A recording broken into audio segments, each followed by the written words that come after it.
How do you do? It's Dustaroo. Welcome to the second part of the Great Rework series. A little header before we continue.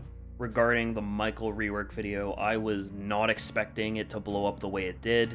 I saw so much positive feedback and I'm so appreciative that people actually enjoyed what I came up with. So click the top right if you actually haven't seen that yet, if this is the first time you're seeing my video. So the Michael rework seemed to be generally well received. Most people liked the ideas. Of course, there was others who didn't, and there was quite a few more who offered other ideas for how the power could be altered to be even better, some of the ideas that may have not really stuck the landing, and especially a lot of comments about the add-ons, and that is something I'm going to focus on more in the future, is actually really thinking over how the add-ons apply to the power, because a lot of people actually seem to care a whole lot about add-ons. So I made a note of it, and moving forward, they're going to be taken into more consideration. So after sifting through a lot of the comments, I did get the idea of something we're going to be doing moving forward, and that's going to be a feedback video going over the good and the bad of the comment section and what changes we should make to my Michael rework. But overall, I'm very happy with how it all turned out. So I just have to say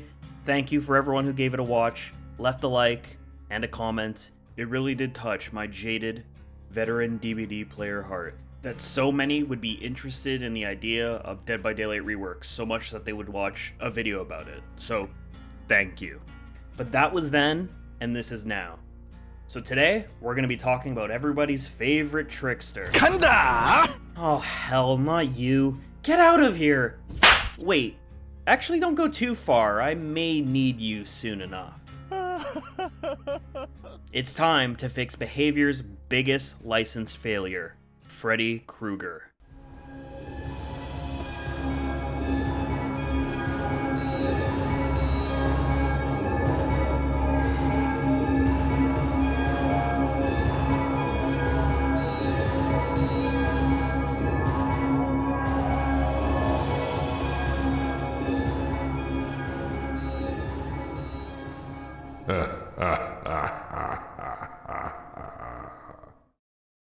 So before we get into the actual rework of the Nightmare himself, I have to give a little bit of background on the character to give some context on why I made some decisions with the power, how it relates to the character, and so it doesn't just feel like some, I don't know, discount off-brand version. Oh, yeah, well, that makes a lot of sense. The original Freddy Krueger from the mind of Wes Craven is a supernatural being whose form of killing is one distinctly unique from most slasher characters. Even the legend Michael Myers himself, in my opinion, who does do the slasher genre the best, does lose some of his unique flair that he started, with all the countless copycats and inspirations that followed him. A silent, strong force running around and killing people, usually in the cover of darkness, without much time for the survivors to react. Freddy is a different beast entirely, as he preys on people when they are actually the most vulnerable. Their dreams. Killing people in their dreams is a spectacularly special setting. Freddy's real piece of individuality is his comedic flair while he does it. He is going to kill you horribly, in rather creative ways that one wouldn't be able to guess, but he is going to brutally butcher you. All while he is laughing and making puns the entire time to just make it sting a little bit more. The fact that this man with the fashion sense of a one-off Batman villain, who's making some of the worst dad jokes ever laid to screen, how's this for a wet dream, is the one killing you and you have no clue on how to fight back is so demoralizing. But that's a lot of the charm of Freddy Krueger.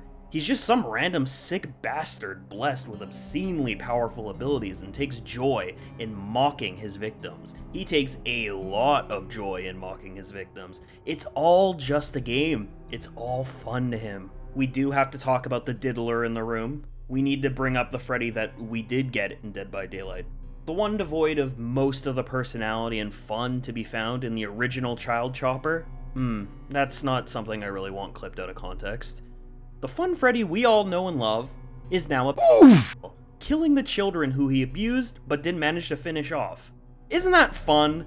I definitely want to Prestige 100 that character. So I'm going to do what Behavior should have done and taken the license they got and actually be dishonest with how he is portrayed and lean more into the fun trickster aspect of the original Freddy. You know, an actual trickster, not just someone who throws knives at people really fast. Oh, my back looks like a pincushion. You really tricked me. Okay, I'm falling off topic again. Back to Freddy. So let's go over the set of rules I'm going to be using for most of the reworks. Some of the original characters are going to be playing by slightly altered rules, but these are generally the rules I'm running with. Rule number 1, and the most important rule, is staying true to the character. I want killer powers to feel distinctly unique to that character. I want people who have never played Dead by Daylight to come into the game, open it, play a match against this killer and think, wow, that really did feel like Freddy Krueger. That really did feel like Michael Myers. That's exactly how I would expect this character to play. I want to stay true to what they are as a character and have that reflected in fun gameplay. Rule number 2, attempt to keep as much of the killer's original power in the rework as possible. Some people do like playing these characters for whatever reason. I don't want to insult them and take away something they enjoy. I want to make it feel better, stronger, and more appealing to more players overall. Rule number 3, realistic changes. For the rework specifically, I want to add as little new effects or HUD changes as possible. Of course, they will be necessary at some points. I want these changes to feel like something that Behavior themselves could actually bring into the game, without unrealistic amounts of new additions. And rule number 4, attempt to make the power level of the character overall stronger. It doesn't need to be massively stronger, but stronger is the goal. I don't think every killer needs to be the top of the list. My one personal rule that I stick to with any of the designs is I prioritize fun over power. But I understand that power is important to having fun with a killer, so there is a balancing act. But all these reworks are not the intention to make the strongest killer in Dead by Daylight, or ones that come up against Blight or Nurse. If they so happen to, that's great, but that's not why I'm reworking these characters. Freddy is an interesting case when it comes to character powers. Out of any license I can think of that has come to Dead by Daylight over the years, Freddy is definitely the most interesting one, with his power offering the biggest potential for experimentation when it comes to how a match of Dead by Daylight feels. It has to be said now, those who are looking for a Freddy with more skill expression are going to be disappointed with what I came up with. If I had to describe how a Freddy match would play out in one word, it would definitely be deception. Not stealth, deception. This is the dream world, and Freddy can craft whatever he wants to manipulate and toy with the survivors the entire time. He is here to laugh, and he is here to make you feel stupid. He cares less about the kills, and more about if the victims are second-guessing the very ground they are walking on. And if they're not, he's going to be unsatisfied. Now enough delaying, let's explain how the Dream Demon works. The power is called Dream Demon. Dream Demon cloaks the nightmare from awake survivors, causing them to hear his terror radius, but only seeing him fully when he is within 16 meters, and only intermittently from 16 to 32 meters. The nightmare is invisible to survivors when he is further than 32 meters away. So no change here, but it needed to be stated. Microsleep. The nightmare's presence in the trial grounds induces microsleep, passively causing survivors to fall asleep over 60 seconds, after which they enter the dream world.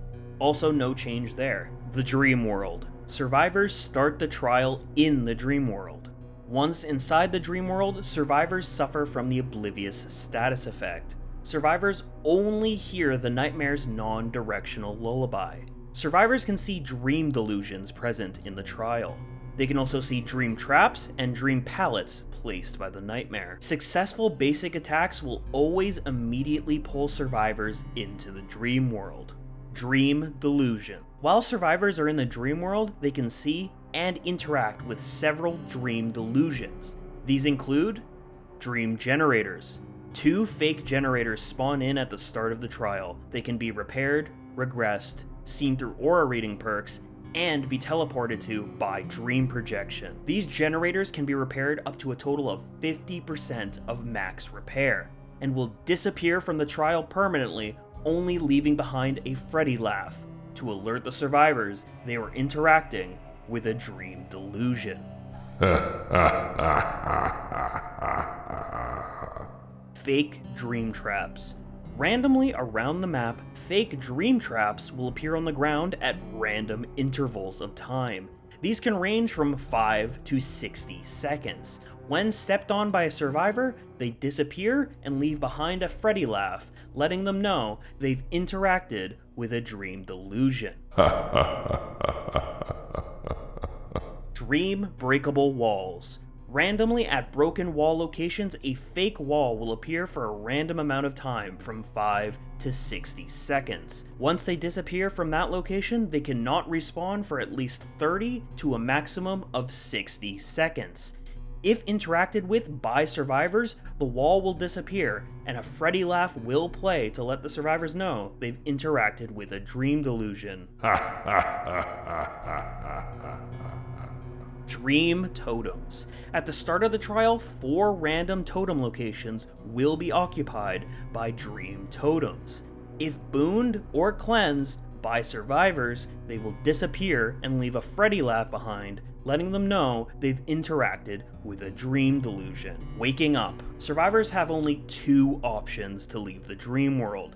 Having an awake survivor perform the wake up action. Each successive wake-up action will take twice as long to perform. Find and use their personal alarm clock.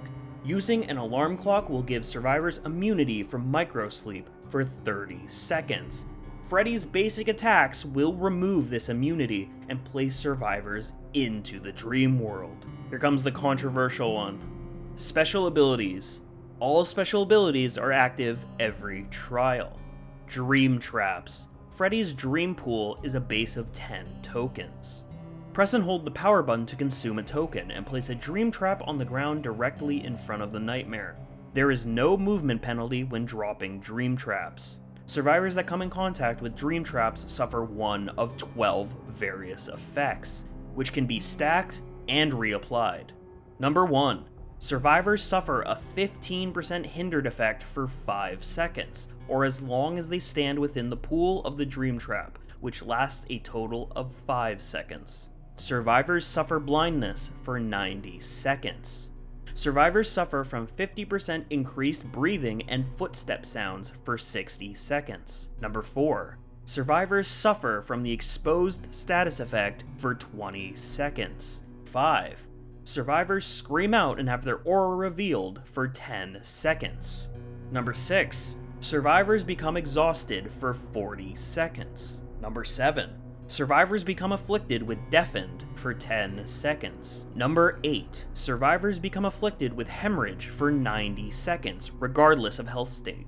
Number 9. Survivors become incapacitated for 20 seconds.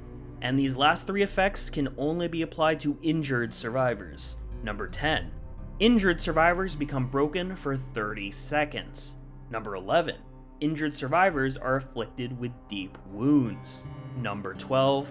Injured survivors become inflicted with mangled. Dream Pallet. The total amount of tokens for Dream Pallets is 6.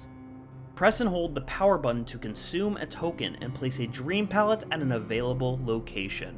A Dream Pallet dropped by a survivor will be destroyed immediately and not stun the nightmare. Dream Pallets can only be placed on previously destroyed pallet locations. All traps and pallets can be placed endlessly, but will replace the oldest placed trap/pallet.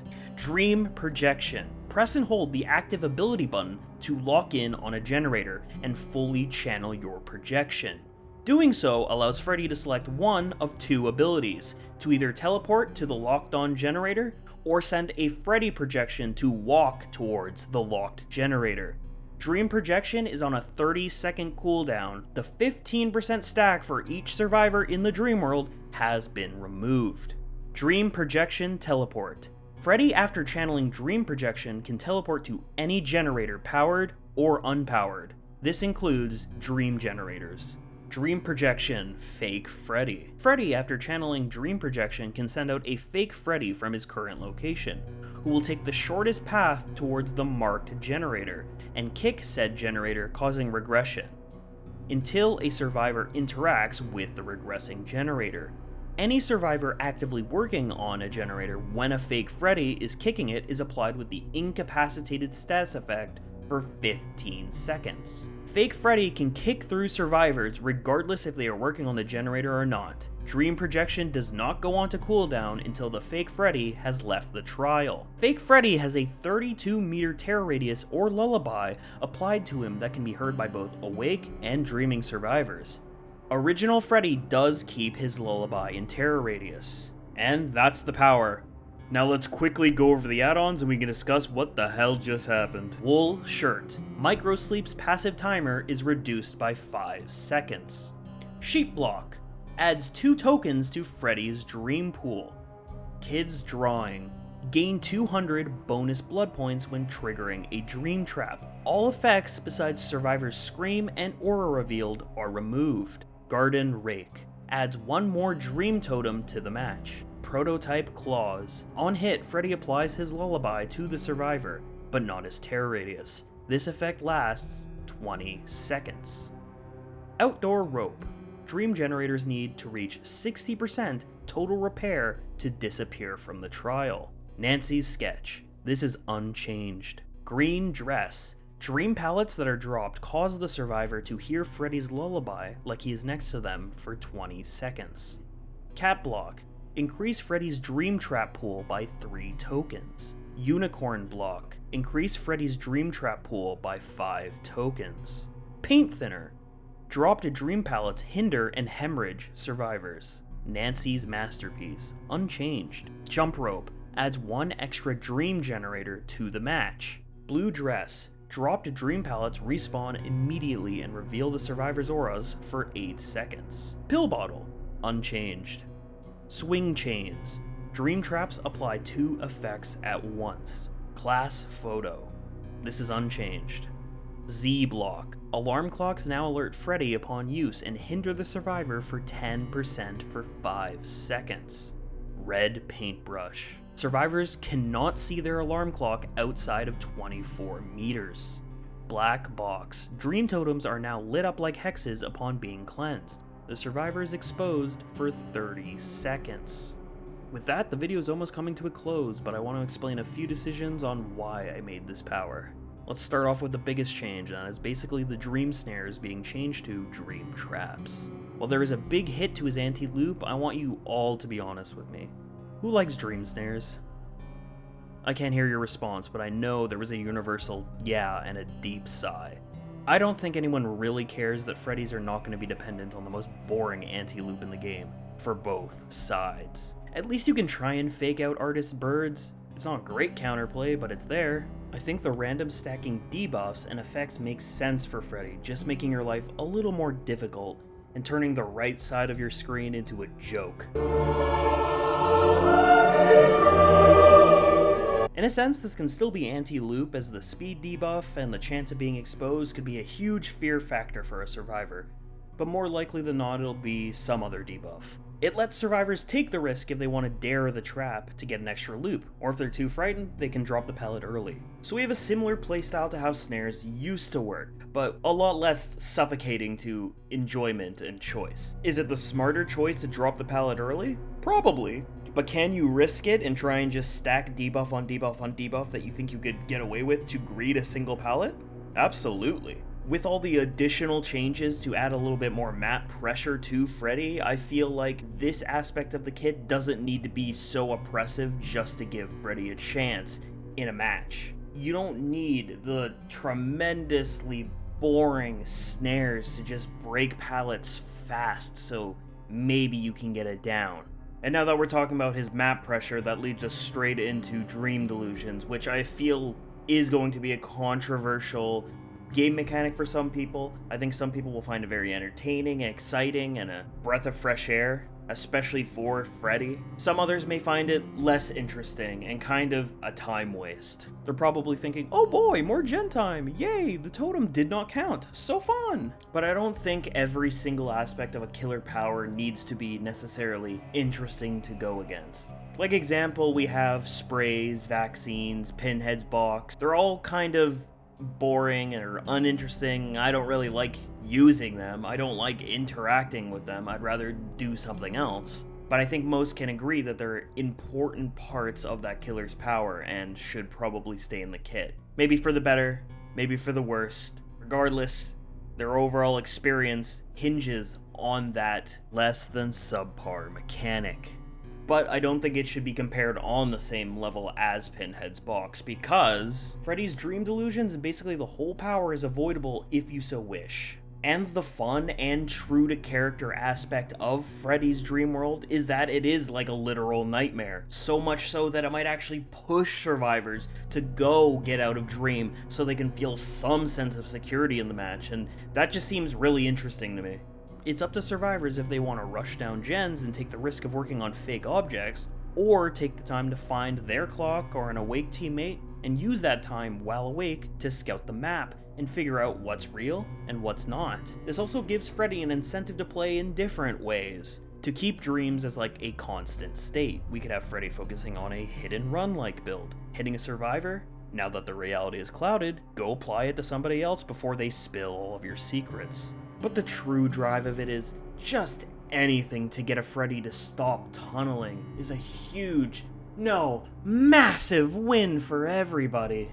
But honestly, it's the thought of survivors burning all of their resources and maybe risking a down to power through a generator to only have it disappear that makes me laugh my ass off, and would make for some great YouTube videos. Makes me feel a bit like Freddy, getting genuine enjoyment out of watching others look like fools.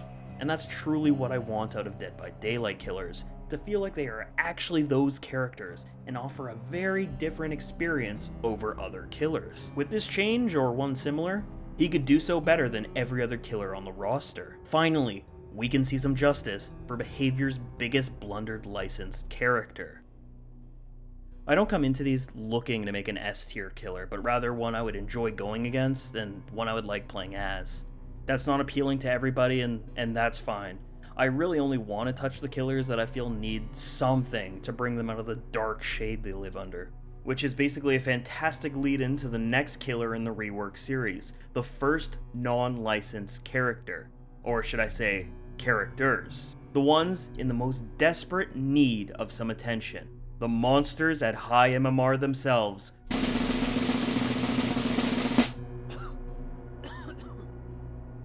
Charlotte and Victor, the twins. While together, Charlotte and Victor are a very strong combo, their pick rate is, well, I'm not going to sugarcoat it. It's real bad. And all I need to say is, when's the last time you faced the twins? When's the last time you faced the twins before that? Yeah, that's what I thought. Besides the obvious bug fixes that we need regardless of rework or not, I have a few ideas on how to make the twins experience a little better for both sides. I will explain a little more later next week. So until then, thank you for watching.